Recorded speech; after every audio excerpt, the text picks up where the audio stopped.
4개월 만에 월천 만들었을 때 제품 딱 하나였습니다. 그런데 그 제품 1688 같은 온라인에서 고른 거 아니에요. 지금 1688 켜놓고 10개, 20개 담고 계시면 방향 잘못 잡으신 겁니다. 오늘은 왜 초보일수록 한 제품에 집중해야 하는지, 그리고 왜 온라인만 보면 그 한 제품조차 제대로 못 고르는지 말씀드릴게요. 오늘 영상 10분이면 3가지 가져가실 겁니다.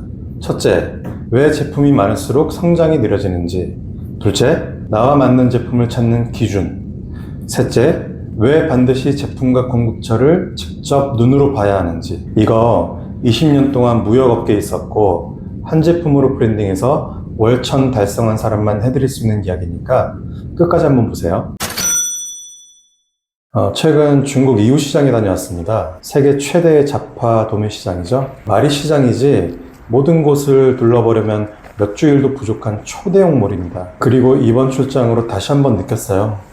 역시 장사는 이렇게 해야 하는구나. 온라인 판매 처음 시작하면 대부분 이렇게 접근합니다. 이것도 팔면 좋겠고 저건 마진이 좋아 보이고 요즘 이게 유행템이던데? 그렇게 10개, 20개 아니 몇백 개까지도 올린 다음 광고비 태우고 제발 하나만이라도 터져라 하고 기도합니다. 그런데 결과는 대부분 비슷하죠. 아무것도 안 터지죠. 이유는 단순합니다. 아무것도 제대로 안 했기 때문입니다. 제가 이후에서 돌아오는 날 중국 공항 면세점에서 맛있는 차 매장을 들렀어요. 사실 거기 브랜드 컨셉이 에르메스 완전히 대놓고 베낀 거 알았거든요. 그런데도 패키지가 예쁘니까 계속 눈이 가더라고요. 그리고 오늘 아침에는 동네 떡집에 밖에 진열한 식혜 한 병을 샀어요. 까만 비닐봉다리 담아줄 거 뻔히 알아요. 근데 왜 샀을까요? 아주머니의 진심 섞인 인사와 멘트 한마디. 이거 우리 해주려고 만든 거라 설탕 덜 넣었어.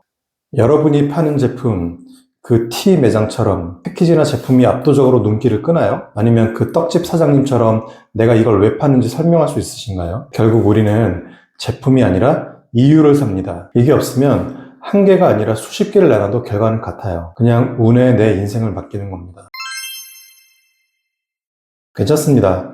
그래서 제가 딱 하나에만 집중하라고 말씀드린 거예요. 초보 온라인 판매자라면 1인 브랜딩이라면 완벽한 상품이나 소통 능력, 고급스러운 패키지가 없어도 괜찮고 오히려 그럴 필요도 없습니다. 대신 딱 한 제품에만 모든 에너지를 쏟으면 완전히 달라져요. 사진 한 장을 골라도 고심하게 되고 카피 한 줄을 써도 몇 시간, 며칠을 고민해서 내 진심을 담게 됩니다. 그 모든 것이 나의 스토리가 되고 신뢰가 쌓이기 시작하는 거죠. 사람마다 속도는 다르지만 이 구조가 만들어지면 결국 터지는 순간이 오는 것 같아요. 소비자들, 백화점 MD들, 온 오프라인몰 MD들. 저도 월천을 달성한 비결은 제품이 많아서가 아니라 하나에 집중했기 때문입니다. 그리고 그 하나가 자리 잡으면 딱 한 개씩만 추가해 나가면 됩니다. 처음부터 여러 개가 아니라 순서대로 하나씩만요. 제품 10개로 힘들게 100만 원씩 버는 것보다 제대로 힘준 한 개로 1000만 원 만드는 게 훨씬 쉽고 빠릅니다. 그리고 이기는 법을 한번 알면 두 번째, 세 번째는 훨씬 쉬워지겠죠. 이 편에서 제가 말씀드렸죠. 내가 언제 기가 살고 언제 기가 빠지는지 나를 먼저 분석해야 합니다. 핵심은 4가지예요. 첫째, 나에 대한 냉철한 분석. 둘째, 뾰족한 타겟팅. 셋째, 그들에게 필요한 상품 카테고리. 넷째, 구체적인 목표 수익과 기한 설정. 이 4가지 안경을 쓰고 시장을 봐야 제품이 보여요. 저도 첫 이후 방문 때는 그게 없었어요. 수천 개 제품을 다 봐도 그게 그거 같고 확신이 안 서니까 선택을 못했어요. 기준이 없었던 거죠. 한국에 돌아와서 한 달간 고민했습니다. 저에 대해 깊게 들여다봤어요. 비록 아버지의 작은 기억 속 결핍이 제 첫 브랜드의 씨앗이 되었지만 처음부터 주위에서 찾으려고 했다면 아마 지금까지도 보이지 않았을 것 같아요. 아무튼 두 번째 이후 방문은 180도 달랐어요. 현지 에이전시 대표님도 절 보고 지난번에 저와 다른 사람이 되어왔다네요. 나는 누구에게 어떤 가치를 줄 거야 라는 명확한 타겟과 얼마 정도의 원가로 손익분기점을 맞춰 올 상반기 목표 수익을 달성할지가 준비되어 있으니까 현장에서 딱 보였습니다. 이건 내 거다. 이전 같았으면 제품은 항상 있었는데 제가 준비가 안 되어 있었던 거죠. 그리고 이번엔 제가 4개 제품을 소싱했는데 사실 그중 딱 한 개만 주인공으로 승부를 볼 겁니다. 나머지는 제 상점을 좀 더 풍성하게 보일 조연들일 뿐이죠. 항상 기준은 같습니다. 메인은 한 제품입니다. 자, 그런데 이렇게 묻는 분들이 계세요. 1688에서 사입하고 그냥 배대지 이용하면 되지.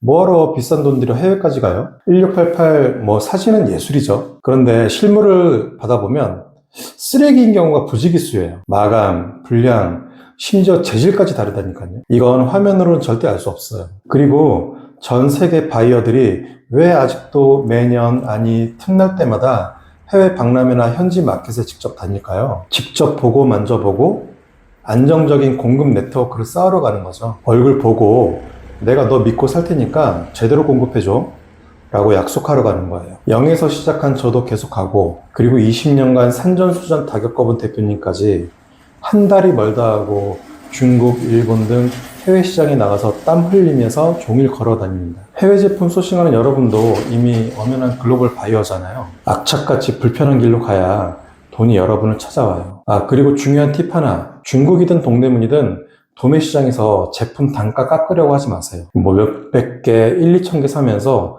가격 깎아달라고 하면 콧방귀도 안 낍니다. 제품 퀄리티와 MOQ, 즉 최소 주문 수량, 그리고 안정적인 공급 여부, 내가 원하는 OEM 가능 여부, 그리고 납기 소요일, 이런 것들을 확인하는 게 주요 목적이에요. 얼굴 보면서요. 물론 도매 시장에 가면 한 제품당 최소 5집은 둘러보면서 단가부터 모든 걸 비교해봐야죠. 그러고 나서 MOQ 수량만큼 아직 팔 자신이 없으면 차라리 MOQ를 협의하세요. 그게 서로에게 합리적인 협상입니다. 사실 첫 고객에다가 소량 발주 고객이면 MOQ 협의도 안 되는 곳이 많으니까 경험 많은 현지 가이드와 동행하는 것이 도움될 때가 많습니다. 그리고 에이전시에 대해서 설명 한번 해드릴게요. 우리는 직구 쇼핑을 하는 게 아니라 무역 판매를 하는 사업자죠.